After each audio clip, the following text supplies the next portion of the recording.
It was sort of working. Oh, 2 for 1. Good morning, Ashley. Morning. Oh, you're really quiet. Good morning. There it is. I think I'm back now. I hear Griff clearly. Can you guys hear me clearly? Yeah. Better. Yeah. Okay. Sweet. Yeah, I was just saying that today gathered today for some Sprint 11 planning to get our priorities in line. We took a sprint off and now we're back in gear.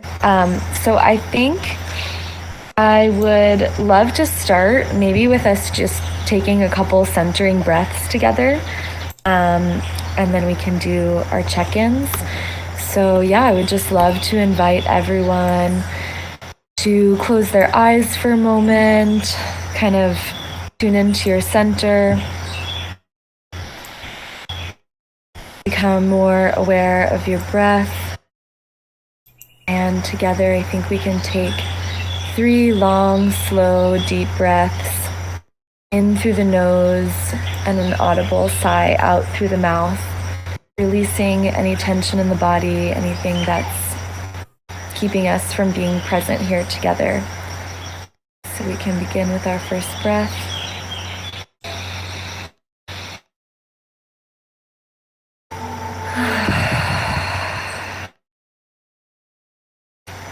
Another breath.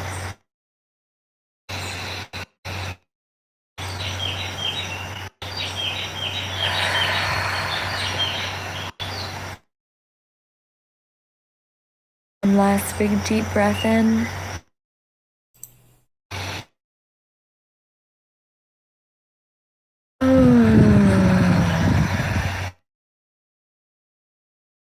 And if you notice any remaining tension left that you're aware of that you'd like to release, take a moment to just shake your arms, shake your wrists, wiggle your body around and kind of move that energy.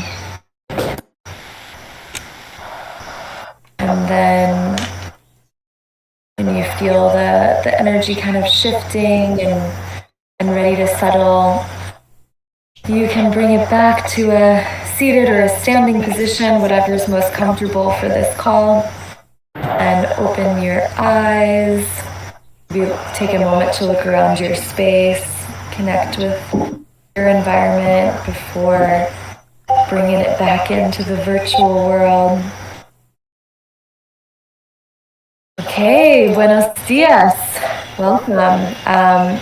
I think for our check-ins today, let's just each share what's most alive for you today, right now. If you have any intentions or requests for using this time. And then you can pass it to the next person. For me, and if you have a distraction, you can share that as well. For me, I am feeling quite relaxed and grounded. It's like equally helpful for me to do the centerings at the beginning of calls. I'm literally being massaged by my friend Tanya right now. It's a funny situation. I'm like sitting on a birth ball, definitely hoping the cameras off. Getting nice this morning. And my intention is reference the literature to our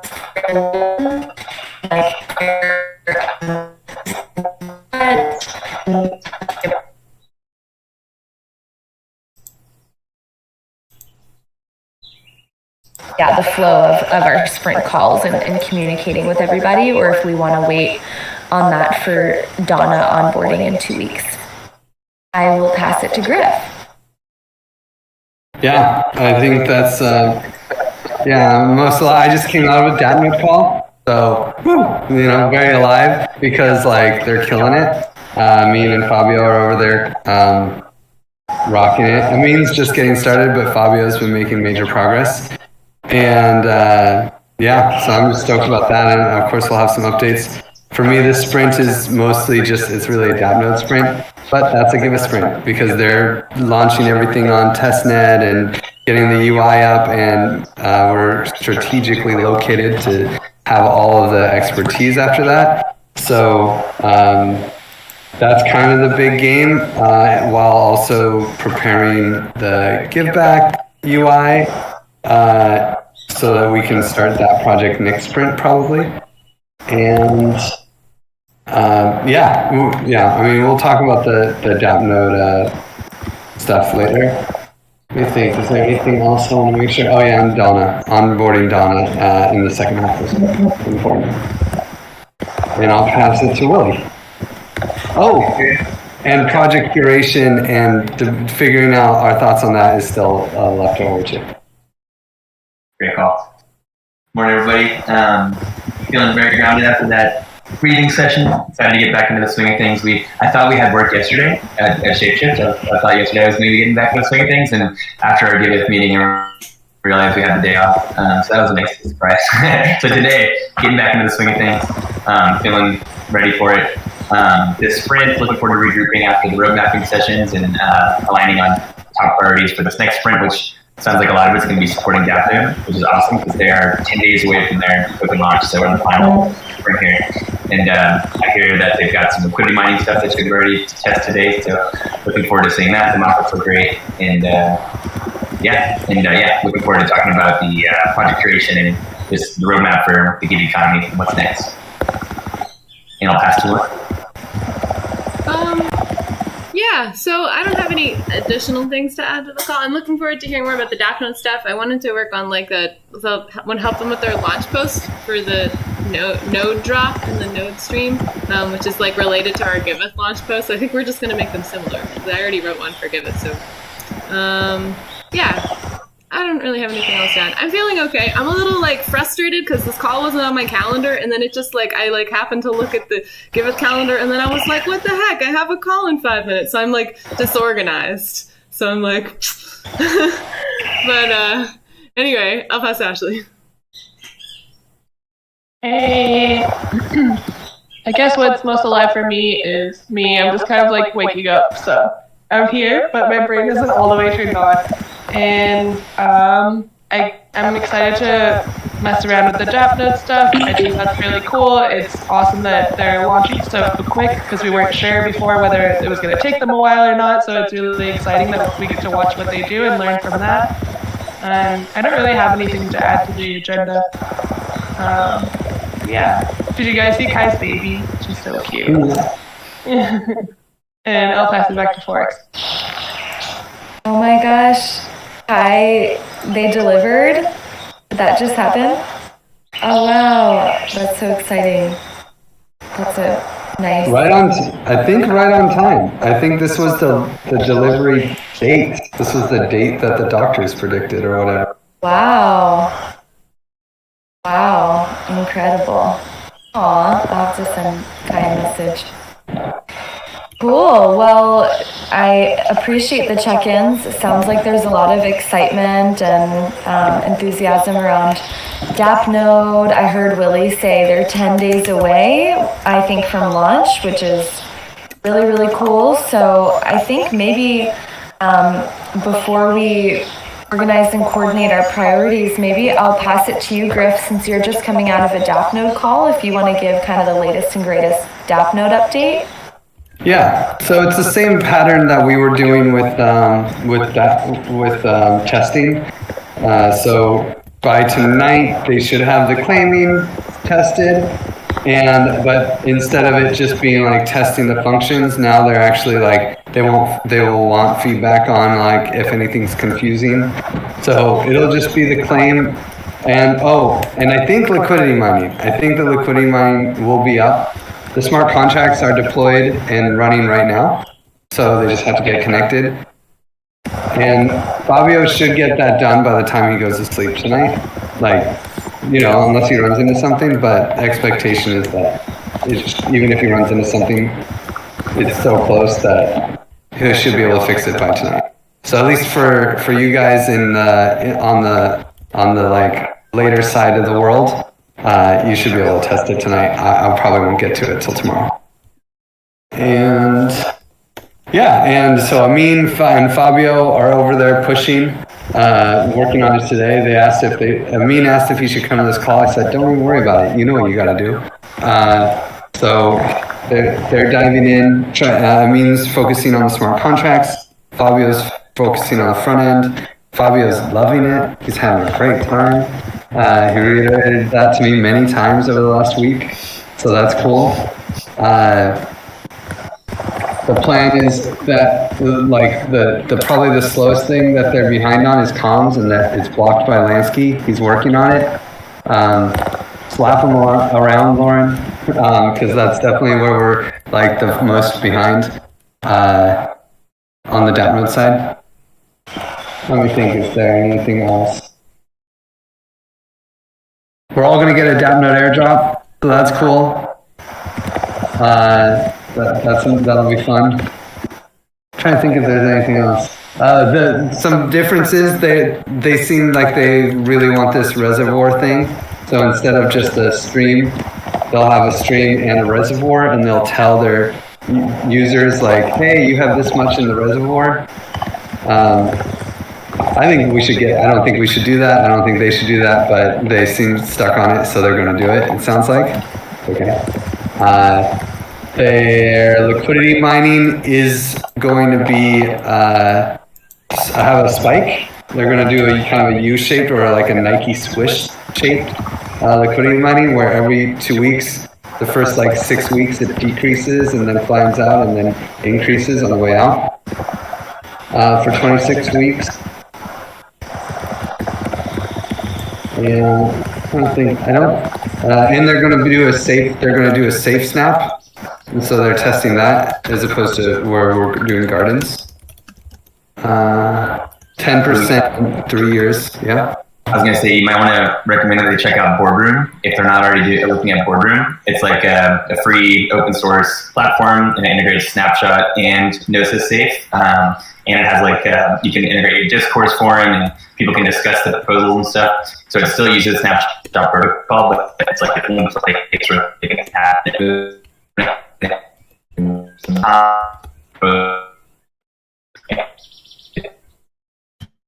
that's a stack.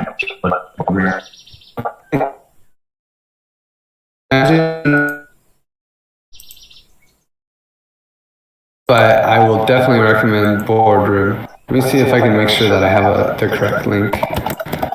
And it's just a really nice UI UX. It seems a little cleaner than just like sending people to Snapshot, and then they can comment. I like they can comment directly on proposals. Have you seen anyone use this, or where did you see this? I've been looking at it for a stealthy project that I can't talk about yet. I wish I could tell you guys about, but so that's how I got familiar with it. I can tell you guys about it in about 8 days. Cool. Yeah. But there are a lot of projects using it, and it's kind of hard. I think there's some projects that might not actually be using it, but like Boardroom's just kind of scraping their proposal information and displaying it there. I'm not quite clear on which projects are actually like. I know Compound's on there, Uniswap's on there, but I'm not sure if they claim their space or if Boardroom just created it for them. But definitely seems like a really cool tool from what I've seen so far. And then they have one of the really cool things too is they're working on forum functionality that's basically going to be at parity with Discourse. So in one place, you can have your whole governance portal. You can have your proposals, you can have your forum, you can have your treasury, you can have your calendar and notes from your community meetings and stuff all in one place. It's just a really great UX and a free tool instead of sending people like all these different places. And instead of having to create a Discourse account, you can sign in with your Ethereum wallet, and they're using Ceramic. So you can, it's all on chain, you can post comments and stuff, but it doesn't cost gas. And it's nice because you don't have to create a separate new Discourse account. You confirm your email, you just connect the wallet, which everybody who can participate in governance should have a wallet.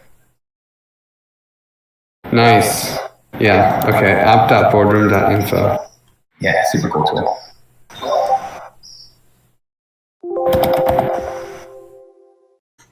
Yeah, so I think those are the updates from DevNode. I don't think that there's too much more. I guess for the testing, they're going to have girly. The XDI network is going to be girly for the testnet, and then Rinkeby is going to be mainnet.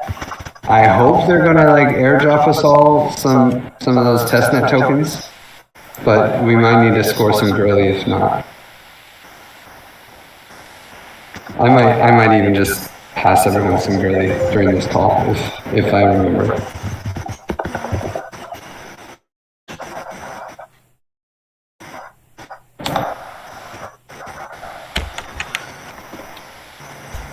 Cool. So DApp node right now, they're not foreseeing any blockers. The big work that needs to get done is just testing the drop and liquidity mining and any final feedback on confusing UX there, and then the communication stuff, which Polanski's working on. Lauren's important. Yeah, I think the comms is probably the biggest blocker. So, but luckily both Mitch and Lauren are on it. So Sweet.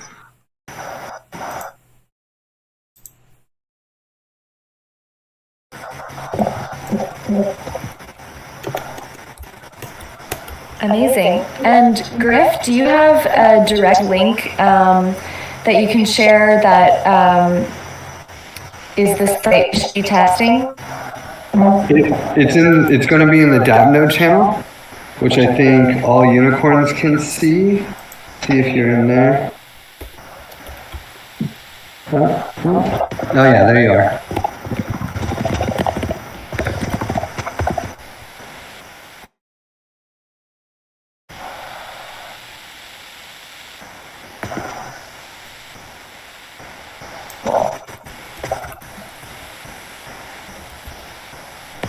So I think when the link is up, the Fabio will post it there. It's this DApp node dashboard Netlify app. That's the current link. Maybe, probably. Right now, it's like the current link is like local, 801, 8081 or something like that. Like it's on Fabio's machine. So, but it will, when we get the liquidity mining up, then it should be. He'll post a new link, and also when we find any improvements, just put them in the Discord channel. Sounds good. Okay, yeah, I see the mockups. It looks like a lot of changes have been made since the last version. So the new version they're going to deploy is going to look more like the Stigma file you posted. Yeah. Cool. Yeah. And it's cool when you switch networks, the background changes. It's cool. Oh, cool. Awesome.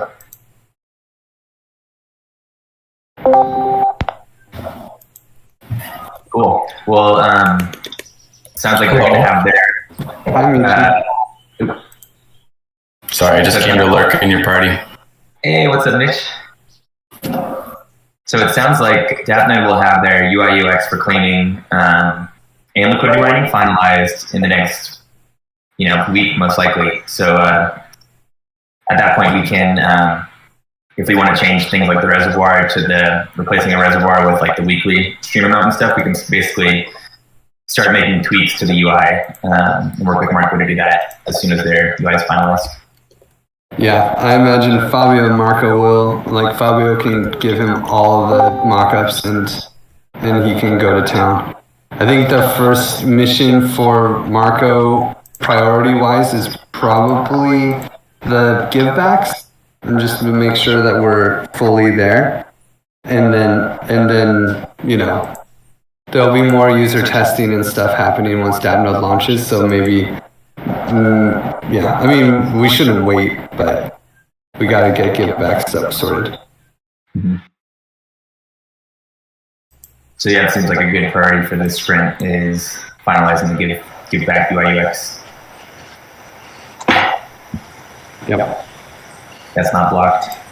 Yeah, because we have to build that. We'll have to build some sort of dashboard for givebacks or something. I mean, I don't know if there'll be that much, but we will have to build it from scratch. Or we don't have I don't think. Yeah, I'm very curious to see what Marco comes up with how we show that. I think people will collect their givebacks in liquidity mining, but we'll have to show them like, hey, you donated this much. We gave this many gift tokens away. You know, like tell them what happened.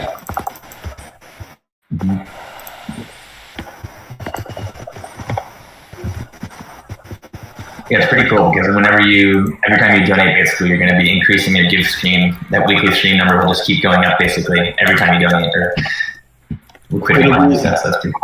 It'll be every 2 weeks. So Every 2 weeks. yeah. Just because it's hard, we won't know how much we can give. We'll have like 2 week rounds. Mm-hmm. Although maybe we could change that post launch though. It would be really nice if every time you donated it was just like.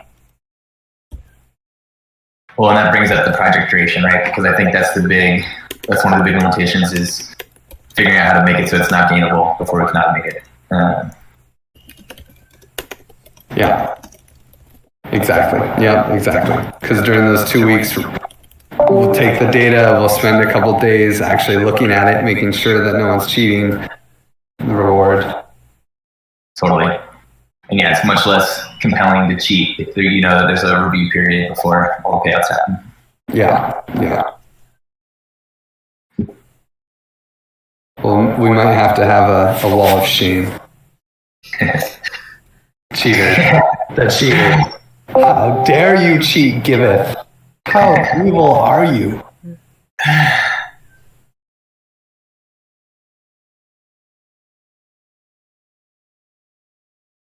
I actually am still looking for these notes. Maybe What notes are you looking for? like the notes for this call. I feel like we're supposed to be. I'm assuming Forrest is having internet issues. So Let's see if we can find these notes.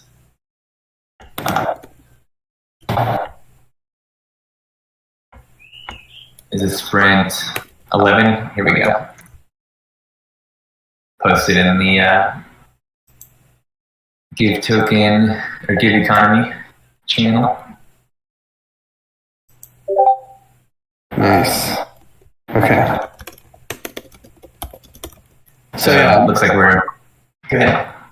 Yeah, no, I mean, you can run. Do you want to run through it or do you want me to? We're both great meeting facilitators. It's tough.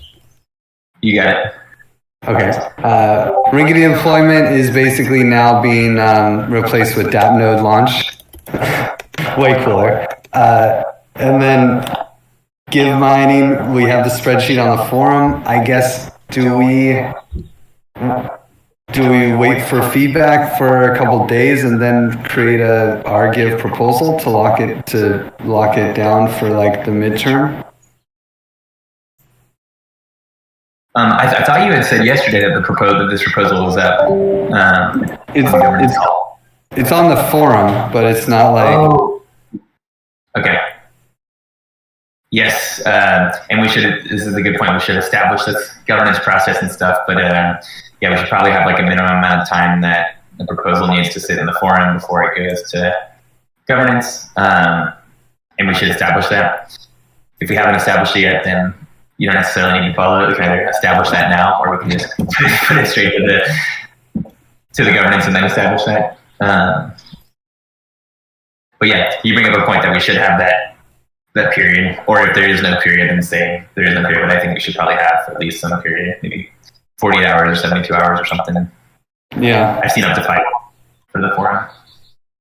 Yeah, I think it probably always just depends on things, but I like 3 days, Otherwise you put it up on Friday and post it on Sunday, play these games.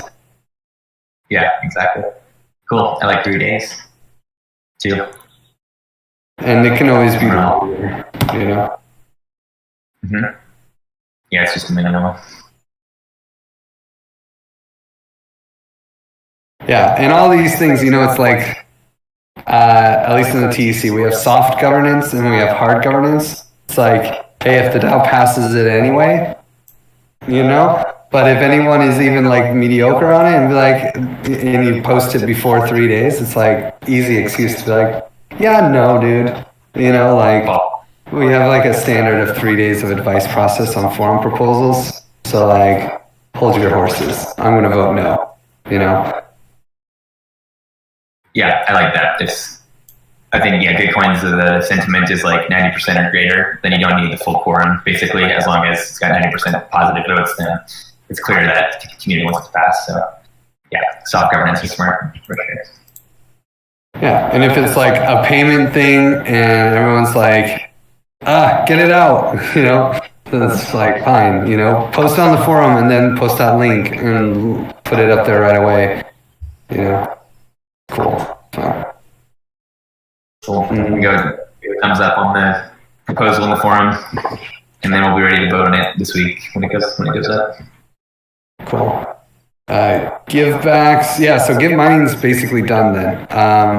What we probably need to do now, maybe, and this is good for the sprint, is just revise, and I think it's blocked by the project curation chat, but revise our allocations with the newest information and just have a sync there and just make sure that we're happy with all the percentages. Because like, we don't need conviction voting DAO anymore. We got one, you know, and there's other things like that probably need adjustments. So this priority for Sprint 11 is to hack sesh to sync on the GIV token distribution, or GIV token allocation percentages. Yeah. Cool.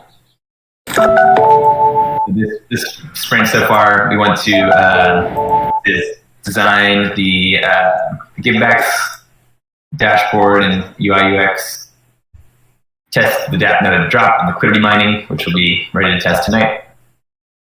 Pass the governance proposal, or propose to governance to approve latest liquidity mining parameters.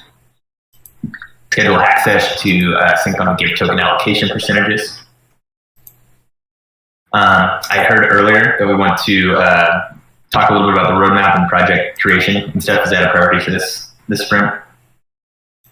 Yeah, yeah, maybe in this call, that'd be cool.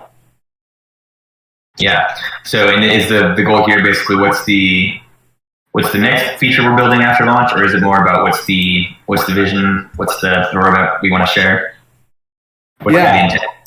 Yeah, I mean, I figure we dive into the needs of project curation and then also like the causes and how we can integrate them or connect their roadmaps, or if we can or not, and like our thoughts, just like really dive deep into that.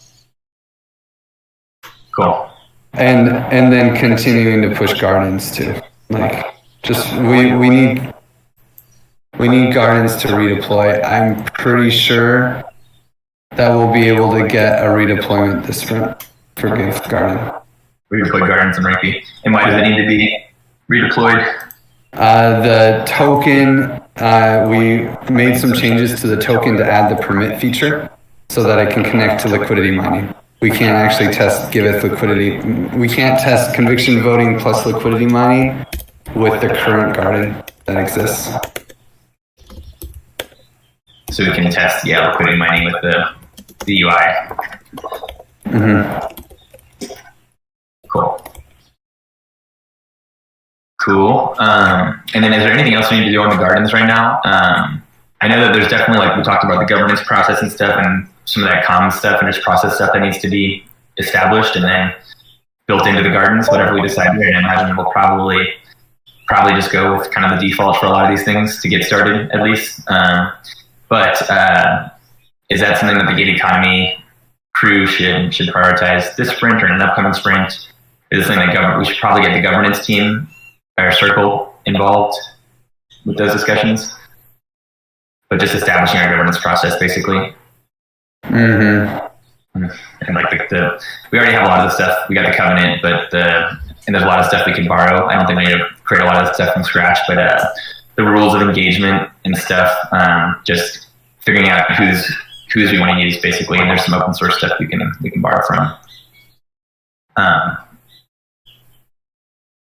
So maybe I don't know if that makes it into this sprint, but it's definitely something we need to do. So let's at least bring it up at the next governance call. Yeah. Maybe we can make some good issues and get them assigned. At least make some good issues.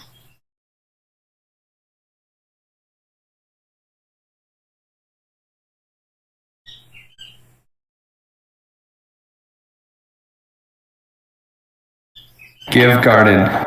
So it's no S at the end. Give garden. There we go. This was a one Hive chat. Although only Paul responded, so.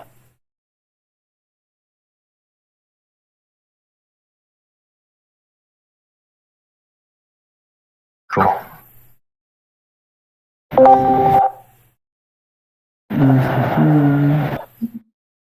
Oh, and we don't really need to worry about quorum, right? With the gardens DAO, because it's just conviction voting takes care of that.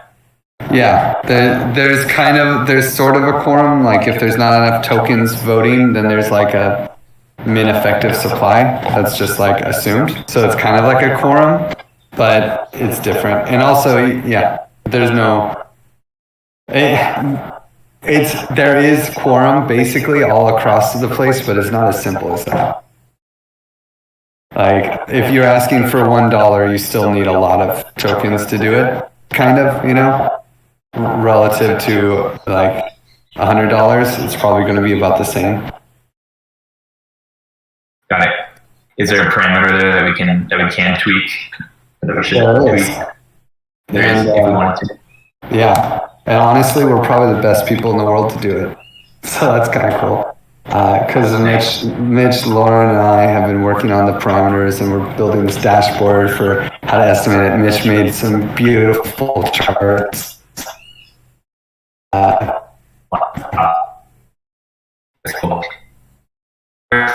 How long to be live? Forever. It's live forever, right? Until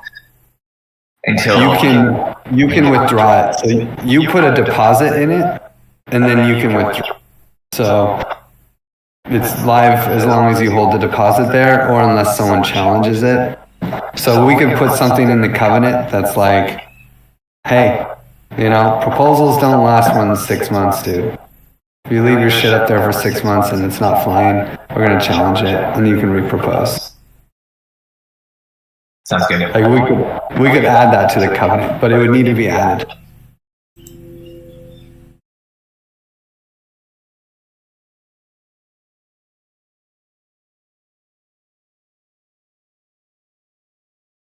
And so how does our proposal pass? Well, this is cool. I mean, let's whip out Mitch's HackMDs because let's see if I can. You want me to drop it somewhere? Yeah. Drop that. Is there anyone else that's probably that and the disputable voting one if there's anything there? Give economy maybe? Okay.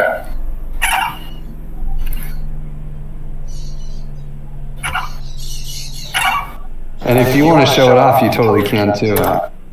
It is your baby.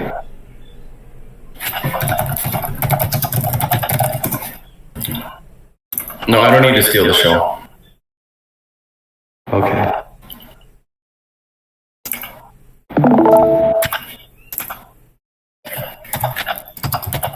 So this is really about choosing the parameters, not necessarily how it works, but how the parameters work. And so there's the main parameters that matter are relative spending limit, which is like how much of the commons pool's funds can be requested in a single proposal.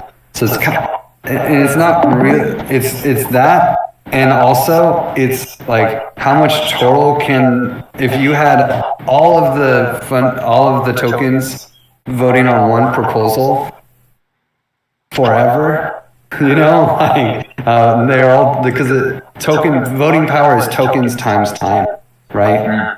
This is conviction, so it's like if they were all there voting forever, then this would be like how much you could pull out of the DAO. and that affects a lot of things, basically. But it says like at any one time we can only spend 20% of our funds, or something like that. We can pick 15, we can pick 30. It's up to us. Cool. And then it's about how quickly does conviction grow. So tokens times time. Like how fast does voting power grow? And we usually symbolize that by like this. It's a half-life curve. So we can say like at 80%, you know, you'll after 20 days you'll have 80% of the voting power. Or you could say, you know, after 10 days you can have 50%. You know, we can kind of set it that way. And in the smart contracts, it's set by the 50%, but it's a little confusing too. So in this diagram, we use 80%. Because otherwise it's like, oh, so after 10 days, I'll have 50%. After 20 days, I'll have 100%. No, you'll have 75. So, like, it's... And then it starts to go down. So if you vote on a proposal and leave your vote there for 2 months, then the voting power actually decreases. Is that? No, only grows. It grows. Takes a long time to go under. Yeah, it grows at a decreasing rate. Got it. Okay. And then how many tokens are needed to pass a proposal? So this is like the minimum proposal, right? So and this is where we get into quorum. And the challenge with everything is that we're measuring conviction. And conviction is this imaginary bullshit. That's token times time. That means nothing to anyone in their head, right? It can't be visualized very well. So we always have to break things up into a chart. So it's like, if you're asking for 1 penny, you know, how many days does it, like, what percentage of the total supply that's voting on, okay, it's called effective supply. So what really matters in conviction voting is how many tokens are voting. Not the total supply of the token in the community, but like... Relative majority. Yeah, exactly. So of the tokens voting, you have to have, you know, to pass it in 1 day, you'd have to have 95% of all of them proposed. To pass it in 2 weeks, you'd have to have 20%. And so like, you can kind of see, and this would be for the minimum proposal. And so it does pass. It can, after a certain period of time, if there is enough conviction, a proposal can pass. But there's not a set amount of time. It's based on how much support, or based on how much conviction there is, and how much, the more money you're asking for, the more conviction you need, which can be a bunch of votes in a short period of time, or a smaller amount of votes over a longer period of time, or a smaller amount of tokens over a longer. Yeah, and what's interesting is, and this is the final chart that brings all of the parameters together, right? So we kind of freeze it in time. So we say, okay, passing a proposal in 7 days, if you're asking for 1% of the pot, it would take this much of the total tokens, right? If you're asking for 16.5% of the funds, then you'll have to have this percentage of the total tokens voting on it to pass it in 7 days. And you'll never pass a proposal past this point. And so the relative spending limit was the first parameter, right? This, where it crosses the y-axis here, is the last parameter. And the shape of the curve is based off of the speed. Cool. Thanks for the great overview, and thanks for these awesome charts, Mitch. These are killer. Yeah, all right. And so we should have this. Well, we'll have the Python for sure before we launch. I imagine we'll have the application for us to choose our parameterization for gardens before we launch. We'll see. Mitch, you were going to say something? I was just going to say thank you for the compliment on the charts. Oh, yeah. Mitch learned Figma just to make this chart. Beautiful. Yeah. Okay, so what were the three? We got min number of tokens required to pass, max spending limit, and then what was the other? How quickly should state tokens accrue conviction? Cool. But this parameterization, I imagine we will do relative, like at the last minute, much later. But it's good to understand for sure. Cool. Like we're gonna learn so much about this through the Token Engineering Commons and the debates and the thoughts, and so like we'll see how fast we launch versus gain information here, and it's like it's really something that doesn't affect us. Like honestly, for every other gardens, Gabby's just gonna choose the parameters for everyone. Yeah, that's smart. How can we change these parameters once it's live? When it's live, so these are 3 parameters. There's actually another set that we're not doing, but Sem, who helps out, who runs the Common Swarm and created conviction voting, created some models for dynamic issuance. There's 2 parameters in our issuance, which is based on like number 1, what percentage of the total available supply do we want in the conviction voting DAO, and then what percent, and then how fast do we want to reach? What is it? It's like how often do we check to change the issuance like curve? So like these are the 2 parameters that kind of we'll have to choose for issuance. And then those parameters will be adjustable by the disputable voting app. So there's disputable conviction voting, and then there's disputable voting. And disputable voting is more like a normal DAO. So we'll have, oh, this looks nice. Oh, nice updates. Mitch is going to present this probably in like the next call. This is still in your thunder, huh, Mitch? What? You're probably going to present this in the next call, I assume. Oh, I mean, sure. It's not really anything new. I just made it look nicer. This is new. This is nice.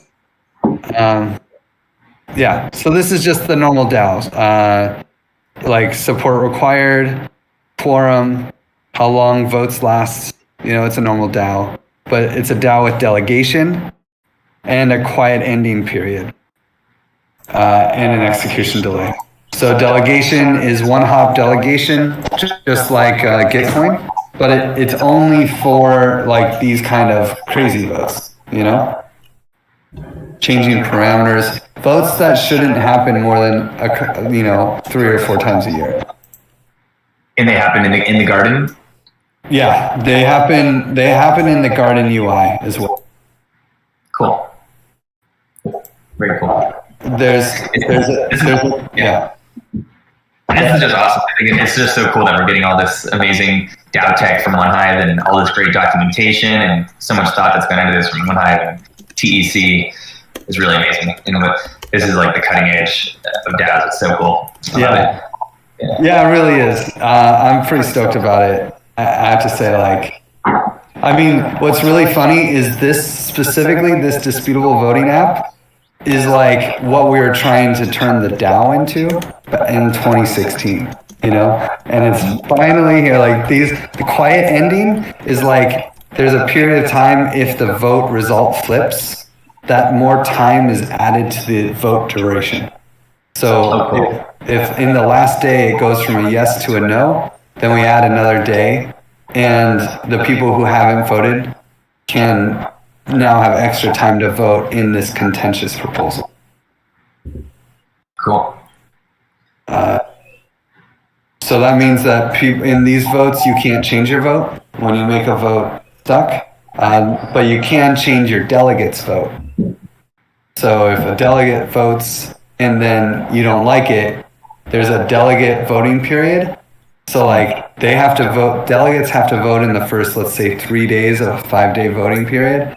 And then everyone can see how their delegates voted. And if you don't like it, then you can change how your delegate voted for you. Very cool. So here's like some of the here's what the parameters could be. Like, this is a great chart, Mitch. Good idea. And then YGG made this like nice like a way to visualize what it takes for a proposal to pass. You know, this percentage of people vote. Then you have to have this number of yes votes. Quorum.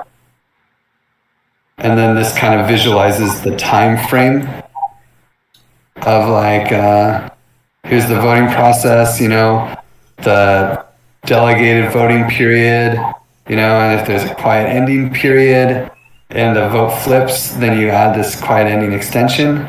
And then this is what it would take for the vote to pass, right?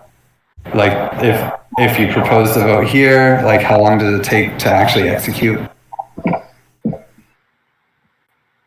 Cool. Yeah. So that's the core DAO that's God mode, right? This DAO can take money out of conviction vote. This DAO can, upgrade all the parameters. I like to say this DAO can turn your DAO into a duck. It can literally just take all the money and throw it into a multi-sig or burn it. Like, this DAO is God mode. Super cool. Thank you for that great overview. I know it was a little outside of the sprint planning, but it was really useful to get up to speed with how this garden DAO is going to work. So thank you. Cool. It's really funny because we're literally just going to look at this in 10 minutes or 20 minutes. Nice call. I feel like I just got a cheat sheet. It's super cool. So maybe we got 10 more minutes. Should we review those priorities and make sure we covered everything and assign any stuff, any ownership? I know the thing that we've missed so far is project verification, and if Ashley has any updates on that. Cool. I don't have a lot of updates, but I did want to ask you about the spreadsheet. I saw that you went in and checked some boxes. Those are the ones where you put your column. Those are the ones that you know and are verifiable. Yeah. Okay. And then what do I need? When I reach out to these product or campaigns, what kind of information do I need to collect from them? Just like a wallet address that would be used for their project.io? Yeah. And then any, I feel like we need to know if they will be using specific addresses that are not donors that will send money to Trace. Right. Okay. So obviously that address that they use to collect donations there, but if they're holding funds in other addresses or they have other addresses that they would usually use to donate to Trace so that they can manage the funds that do not count as donations, like just we want to explain to them the give back policy of not recirculating donations to get more give backs. And if we catch you, then we'll kick you out. You lose your donors will give backs. So we don't want, just tell us up front if you are recirculating donations, or if you're using Trace to manage your funds and it's not a donation, tell us, and what addresses can we just assume that would happen from. Okay, and I can just ask Amin for the best way to contact each project? Most of them are us. I think we're like between the Giveth team, I think we're at least 60 to 70. We're probably 70% of those projects. Okay, and for the ones that we are not, how do I get their contact information? Just ask Amin and he'll pull it from the database? Maybe let me just go through the sheet and tell you, because like some of them are my friends, some of them are everyone else is one hop away from somebody. So right. Okay. I guess that's the next steps for me then with project verification, is just reaching out to those campaigns and getting the ones on Trace verified so that we can start making projects for them .io. Oh, and I'm also working on creating a document that just explains like how to get verified steps to go through project verification. do you think that we should we make like the Giveth DApp development? Should we make that fill out the verification form? I mean, I'm totally down for yes, but No, I mean, I don't think it's necessary. okay.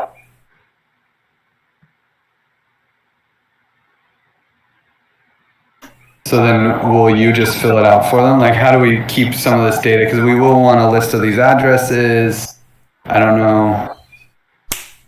Right, so I guess I can either adapt the form and then we can have them fill it out, or I could just like reach out and get the information from them. Would I guess I could make another tab on this spreadsheet and we can keep the information there. I don't know, Okay. what do you think is best? Is that a good way to store that information within the spreadsheet? Or? I just figured that we'll want it all in one place. Right. And I guess maybe I have I have another spreadsheet that's the project verification one that shows all the ones that have been verified. So maybe that's a better place. Okay. Anyways, I'll consolidate them and yeah, I'll touch base with you.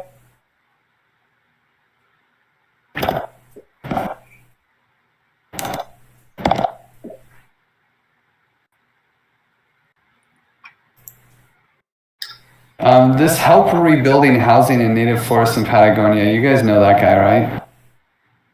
Manu, I think is his name. Yeah, if it's the same guy that did the project on Giveth.io, it's Manu or something. Okay. Cool. So we need to reach out to these project owners and ask them if there's any addresses that we should blacklist, addresses that should not be eligible for givebacks, basically addresses that the project controls that might be depositing funds on the Giveth trace or circulating donations or something. All right. And then do we need to, is that something we need to get at some point prioritize on the dev side? Like, is that something that Fabio would build in to his script? Cool.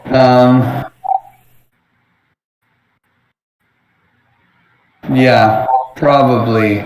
You know, yeah, this is always one of those things like, do we want all of the data? I feel like we want all of the data and then we like filter. So yes, he will build it, but then like, you know, it'll probably be like, is this a registered? I don't know. What do we call this list? Because we're trying to avoid the word blacklist. What do you guys use for that? The purple list. The purple list. Yeah, so I guess then moving forward, we should have a part in the form that asks, even for projects on Giveth.io, like what all wallet addresses will be interacting with their project, other than since every verified project is the same.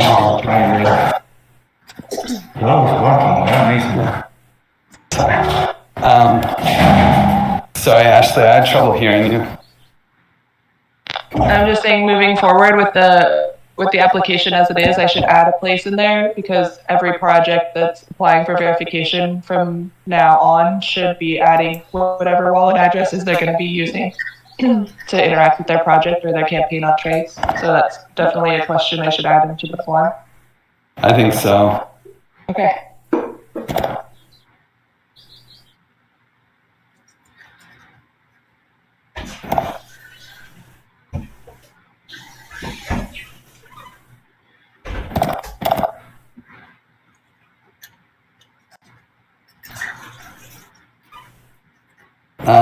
You know, maybe I'd be curious to hear your guys' thoughts on some of this stuff. Like, you know, there's some like some of my Burning Man things. I don't think we need to do it for this round, but you know, next year I have been using Trace for my Burning Man camps for the last things. When people pay dues, you know, they're funding our Burning Man camp. But is the Burning Man camp, would that make a verified project on Giveth? I don't know. If you can make a case, if you apply for the verification, or if you apply for givebacks and make a case for why it has a positive social impact, then I'd say it could be eligible. But I think it'd be hard to make that case. So that would be one that probably would go, if you applied, it would probably be one that would have to be debated a little bit by the verification team. And it's not a clear yes or no. But the first step would be for you to, I guess, apply and make that case, which we have that in the form, right? Actually, like, there's questions that would facilitate that and give us the information we need to make the call. Yeah, I think so. Cool. Yeah, I mean, I definitely didn't put them in here because we were doing it every, all of my projects always have to just, beta test Giveth. So that's just. It's a great tool for managing funds on chain transparently. Yeah, it's okay. It's way better than it was than it is now. It's way better now than it was. Let's put it that way. Have we thought any more about like making donations to traces eligible for givebacks, or I don't know how that exactly would look, or we just wait at campaigns for right now? My understanding was that they would be eligible. The real question, I think, is more about like if we show them in the front end of Giveth.io. Right. It's a future thought, but. Cool. Well, we're right at the top of the hour. We got a lot of really good priorities bullet pointed here in the doc. We don't necessarily have all these assigned yet. That was one thing in the call. Do you want to run through these and assign these really quickly? Just some ownership. Yeah. Maybe we can even schedule this access. So designing the givebacks, dashboard, and UI UX, that's obviously a Marco task. Is anyone going to be working with Marco to help make sure he knows what the requirements are? I guess you can put, I should not have anything. Don't put me on anything. I can help with feedback to Marco. What'd you say, Lauren? I can help with feedback for Marco. Awesome. Cool. Test staff node, drop and liquidity mining, everyone on the list in the staff node Discord channel. Griff, you are going to take this one, right? The governance proposal to approve latest liquidity mining parameters? Yeah, I can take that one. Cool. Schedule hack sesh to sync on the give token allocation percentages. Do we want to try and just schedule that now? Yeah. It's going to be impossible. What times can you do? I can do pretty much any day after 5 p.m. Mountain time. But that's not good for you. So I guess I can do 8 a.m. on Thursday, if that works for you. 8 a.m. on Thursday will probably work. Let me see. Yeah, 8 a.m. Thursday works. Okay, cool. That's 8 hours from Europe? Is that right? Yep. Yeah. I'll make the calendar invite. Okay, sweet. Cool. Invite me too. Roadmap, dive into project creation, causes, donation matching, interest on idle donations. This one deserves another hack sesh. I think we're pretty booked on hack sessions this week, but maybe hack sesh next week. You guys agree? And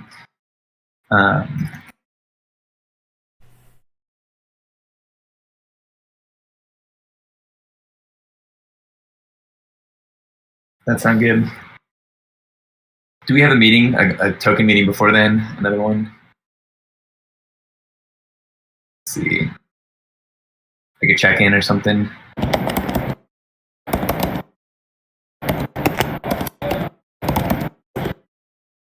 I think we do. Hey, Willie. I think there's a sprint check-in on Wednesday the 14th in the morning, 7 to 8 a.m. Mountain. Cool, so we can schedule or discuss during the sprint check-in. Wait, Thank no, you. she said the 14th. That's after the 12th. Wait, so I mean, I guess it's like mid next week we schedule the hack session? What day is this or what time is it on the 14th? In the morning? It's 7 o'clock to 8 a.m. Mountain time. Cool. I should be able to make that. Cool. All right. And then Ashley's owning project verification, continuing to push gardens. Are there any actionable things we've got to do this week? Are we waiting? Are we basically blocked waiting for the Give garden to get deployed? I'm going to work with Sem on deploying it, but for the TEC. And so we'll know what the status is. We'll make progress without trying because of other projects. Cool. So yeah, you can throw me on gardens for sure. Cool. And then we're going to talk at the next governance call about getting the ball rolling on establishing the governance process. I can put my name on this. Cool. All right. I think we got a good sprint prioritized here. Thank you, Willie. Thanks, Willie. Thanks, everyone.